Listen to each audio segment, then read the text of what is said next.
For 300 years, they were the galaxy's quiet helpers. The engineers who made the systems work. The doctors who cured the plagues. The soldiers who watched the dark frontiers.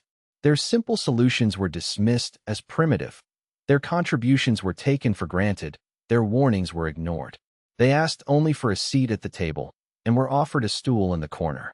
But what happens when the helpers finally decide to leave? What happens when the galaxy realizes the quiet ones were the only thing holding it all together? This is the story of the day the galaxy was left to answer for its actions. Before we trace the echoes of their silence, take a moment to subscribe and join our watch on the edge of the void. Your support is our first line of defense. All right, settle in. Let's begin the story. The grand chamber of the Galactic Council hummed with the sound of 1,000 minor arguments. Beings of light, stone, and gas debated stellar mining rights with the casual arrogance of civilizations that measured their age in millennia. In a small, unadorned alcove near the chamber's outer ring, a space clearly designed as an afterthought, Ambassador Kenji Tanaka stood, waiting to be recognized. For the past hour, he had been trying to submit a report. It was a simple projection, a statistical analysis warning of a potential cascade failure in the energy grid of the Cygnus sector. His proposal was a simple, elegant system of redundant power relays. Finally, the moderator acknowledged him. The chair recognizes the delegate from Earth. Kenji stepped forward. Honored members, I wish to draw your attention to a potential vulnerability in the Cygnaxian power matrix. Our models indicate a 73% chance of a resonance cascade within the next 5 cycles if High Counselor Forlag of the Cthar Imperium, a towering being of black chitin and 4 powerful arms, raised one of those arms in a gesture of absolute dismissal. Ambassador, Forlag's voice boomed, a deep bass that the master translators rendered with perfect condescension. Your people's obsession with primitive failsafes is noted and tiresome. The grid's primary controller is a Ctharan quantum state processor. It is the pinnacle of engineering. It does not fail. I was merely suggesting a low-cost redundancy, High Counselor, Kenji said, his tone perfectly even. A simple precaution. You were suggesting we compromise 99.998% operational efficiency for the sake of, what is your human term? Paranoia. A wave of clicks, chirps, and low rumbles, the varied forms of galactic laughter, rippled through the chamber. Kenji simply gave a short, respectful bow and returned to his seat. He had made his report. It was logged. He had done his duty. Then, on the private terminal built into his desk, a single icon blinked into existence. It was not a part of the council network. It was the secure, encrypted channel that linked every human in the galaxy, a silent promise made centuries ago. The icon was a golden tree, its roots reaching for a single, brilliant star. The Unity Directive. The final recall. It had come. For a single, immeasurable second, Kenji's heart stopped. 300 years. 3 centuries of being tolerated, dismissed, and quietly used. It was over. He took a slow, deliberate breath and stood. His assistant, Miho, saw the look in his eyes and knew instantly. Miho, Kenji said, his voice a low command that cut through the chamber's noise.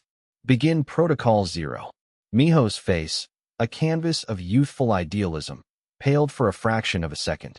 Then, it hardened into a mask of grim professionalism. At once, Ambassador. Without a word, Miho turned to his terminal and began methodically wiping its local memory before packing his personal effects into a small, plain case. Kenji addressed the rest of his small staff. Their faces turned to him, seeing the same silent command he had given Miho. The time has come, he said. Pack your personal belongings only. All council-issued equipment remains. We leave in 1 hour. A quiet, purposeful rustle moved through the human alcove. There was no panic, no shouted questions, just a chillingly efficient series of actions. Data slates were wiped. Family photos were stowed.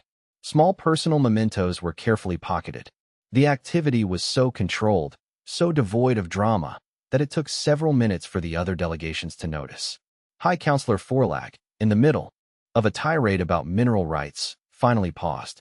He strode over, his massive form eclipsing the lights of the chamber. Tanaka, what is the meaning of this theatrical disruption?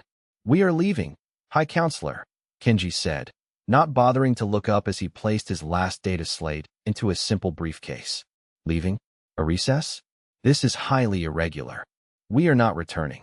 Forlag made a sound like rocks grinding together, the Ctheran equivalent of a derisive scoff. Another human negotiation tactic. This is beneath even you, Ambassador. You have duties to the Council. Kenji stopped. He closed his briefcase with a soft, final click. He turned and looked directly into Forlag's primary set of eyes, and his gaze was as cold and empty as the void between galaxies.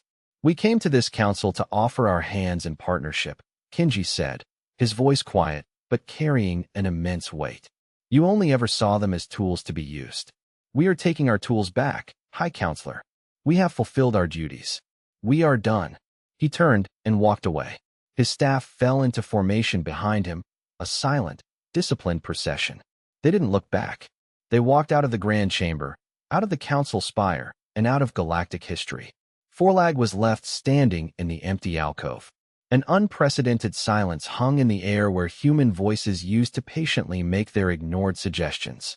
He dismissed it as human melodrama, an emotional, illogical gesture. They would be back.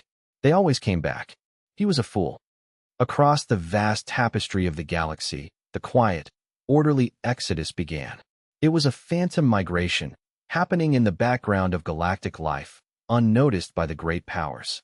On the Xylosian Medical Research Station, Hope's Beacon, Dr. Eris Thorne was carefully packing his diagnostic kit. 4 or 5 agonizing years, he had worked on a cure for the Xylosian wasting plague, a brutal genetic disease that claimed thousands of lives each year. He was 99% of the way there. Chief Healer Zorgan, a tall, spindly Xylosian with an air of intellectual superiority, watched him with unconcealed irritation. Dr. Thorne, you cannot be serious.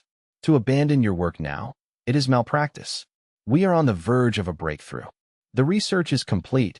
Healer, Eris replied, his voice flat and tired. The final step, the catalyst sequence, is in the notes I left on your console. Zorgan picked up the data slate, his long fingers scrolling through the files. His face twisted in confusion. But this is simple. Deceptively simple. Your approach, it's so direct. It lacks molecular complexity. It's like using a hammer where a sonic scalpel is required. For 5 years, Eris had tried to explain his methods. For 5 years, Zorgan had dismissed them as primitive human intuition, a crude, artless approach to the elegant science of Xylosian genetics. Eris paused at the laboratory door. He looked at Zorgan one last time. The final step requires a human touch, Healer. The instructions are precise. Now, you must learn to provide it yourself. He walked out, leaving Zorgan staring in panicked confusion at a data slate filled with simple, elegant, and utterly alien solutions to a problem his own people had deemed unsolvable. Miles away, at the volatile border of the Vorak expanse, Admiral Jian Li stood on the bridge of the deep space listening post-Argus. For 50 years, this station, manned by a small, rotating crew of human specialists, had been the silent guardian of the sector, a bulwark against pirates and raiders. General Kresh, the Vorak warlord in command of the sector, had always claimed the long peace was due to his fleet's fearsome reputation. He had openly mocked Admiral Li's reliance on predictive algorithms, stealth monitoring, and preemptive intelligence. He called it cowardly. Admiral, her second-in-command, Commander Eva Rostova, reported, her voice crisp. All station systems are powered down. The Cerberus Early Warning Network is offline. Final Diagnostic confirms Vorak fleet is now operating completely blind. Should we transmit a final warning to General Kresh before we depart? Rostova asked. Without our network, he won't see an attack coming until plasma is melting his hull. Admiral Li considered this. For years, she had quietly fed Kresh's fleet-perfect ambush coordinates, allowing him to crush pirate fleets before they could even form. Kresh had taken all the credit, believing his warrior's instinct was responsible for his unbroken string of victories. No, Li decided. Leave the instruction manuals on the main console. If he wants to learn, he can read. As her transport shuttle pulled away, she took one last look at Kresh's flagship on the main view screen. It was a lumbering beast of a warship, bristling with weaponry. It was powerful, but it was blind. A giant without eyes. walking into a forest full of wolves. 3 months had passed since the departure. The galaxy, for the most part, hadn't noticed. Or rather, it had noticed, but didn't yet understand. The first signs were small. Annoyances. A shipment of rare Aldebaran crystals arrived 2 days late because its automated freighter couldn't get a routing confirmation from a minor navigation beacon in the Nexus corridor. A beacon that had been maintained by a single human technician for 70 years. The universal translator in a minor trade negotiation between the Glyptons and the Fari started inserting odd words. A deal for agricultural rights was almost scuttled when fair price was translated as glowing maternal food sack. High Counselor Forlag dismissed the reports as isolated glitches. The galaxy is a complex machine, he announced in a council session. There will always be minor malfunctions. We are better off without the constant, simplistic warnings of the humans. By the 5th week, the annoyances had become failures. On the communications hub Nexus Prime, the station's primary life support recycler began to fail. Administrator Prax, a pompous Ctheran, had been warned by his human chief engineer, Maya Singh, before she left. She had told him a simple filter replacement was needed. Prax had scoffed, preferring to order a new, complex, and impressive Ctheran atmospheric processor. The new processor never arrived, its shipment lost in the collapsing trade network. The life support alarms were now blaring. Desperate, Prax found the simple filter Maya had left on her desk. A note was attached, for when impressive fails. But the installation required a specific manual dexterity that Ctheran claws did not possess. The simple filter was useless to them. By the 3rd month, the failures had become a full-blown crisis. In the Vorak expanse, General Kresh's sector was on fire. 3 pirate clans, emboldened by the sudden lack of resistance, had launched a coordinated assault. Kresh's fleet, fighting blind, was being torn apart. He found Admiral Lee's simple manuals, but his engineers, trained on the Baroque complexity of Vorak systems, couldn't make sense of the elegant, streamlined human designs. They kept looking for the master control panel, unable to comprehend a system designed to run itself. In the Xylosian medical system, the wasting plague was now a pandemic. Chief Healer Zorgan, his voice cracking with despair, broadcast a plea across the medical networks. We followed Dr. Thorne's instructions. We administered the protein, but it doesn't work. It was a young Xylosian intern, one who had quietly admired Dr. Thorne, who found the answer.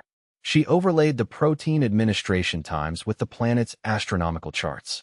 Healer, she whispered in horror. The regenerative cycle, it's not biological. It's astrological.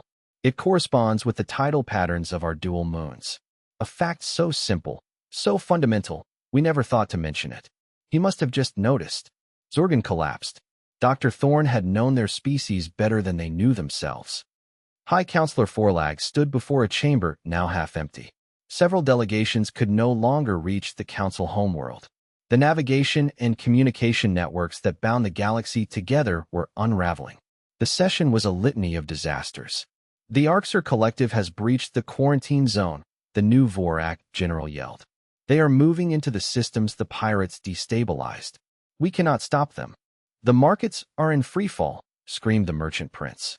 17 species are on the brink of bankruptcy. The plague is on my homeworld, wept Chief Healer Zorgan.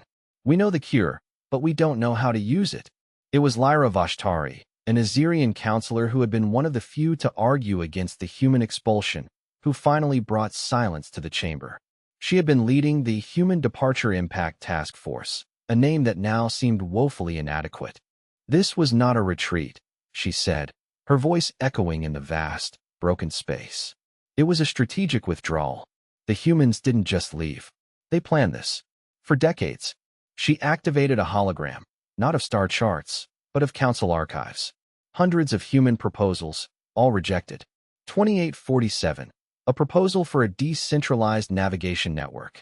Rejected for being unnecessarily complex. 2956, a proposal for a galaxy-wide early warning system. Rejected because council military strength is sufficient. 2998, an offer to cross-train alien doctors in human-centric intuitive diagnostics. Rejected for being unscientific. One by one, she laid out their history of arrogance.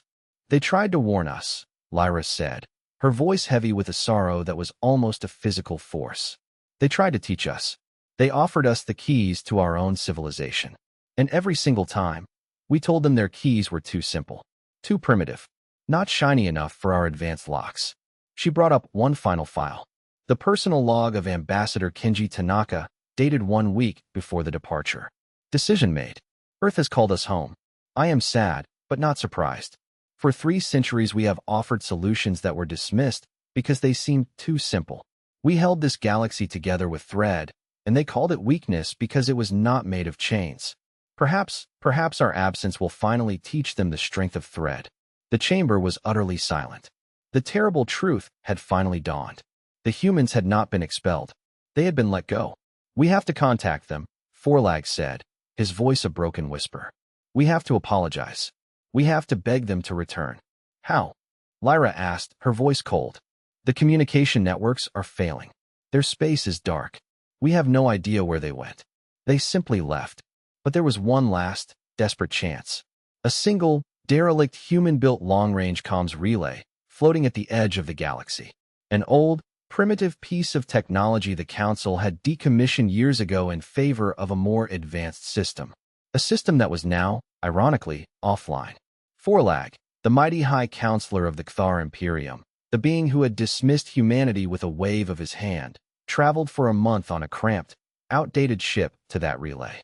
He stood alone in the cold, silent station, the last hope of a dying galaxy. He composed his message, not as a leader demanding, but as a beggar pleading for his life. To the people of Earth, this is High Counselor Forlag. We were wrong. We were arrogant. We were fools. Our civilization is dying. We do not deserve your help, but we are begging for it. He sent the message into the silent, star-dusted darkness, with no expectation of a reply. 3 days later, a single, sleek, unfamiliar ship dropped out of FTL beside the relay. Its design was nothing like the crude, functional vessels the humans had used in Council space. It was elegant, powerful, and utterly alien in its perfection. The comm crackled to life. High Counselor Forlag, came a calm, familiar voice. This is Ambassador Tanaka. Your message was received. We've been expecting it. You knew? Forlag gasped. You knew all of this would happen? We hoped it wouldn't, Tanaka replied. And for the first time, Forlag heard a trace of sadness in his voice. But humanity has an old saying. Hope for the best, but prepare for the worst. We were prepared. Will you help us? Forlag pleaded. Will you come back? There was a long, heavy pause. A silence that stretched across light years. Humanity will provide assistance, Tanaka said finally, his voice now all business. Repair crews have been dispatched. Medical supplies are en route. But let me be perfectly clear. We are not returning to the Council. That era is over. Then what? The Human Concordance will now operate as an independent contractor. We will fix what is broken. We will cure what is sick. We will restore what has fallen. But you will have to learn to maintain it yourselves this time. Our expertise now comes at a price. Forlag looked out at the human ship, a vessel more advanced than anything in his own mighty fleet. He looked at the star charts that showed his crumbling, dying civilization. He finally understood. Humanity wasn't coming home. They had simply moved on to build a better one. And in their mercy, they were now willing to come back and fix the ruins of the old one, not as members, not as allies, but as saviors for hire, operating on their own terms. The ultimate and most terrible price for the galaxy's arrogance.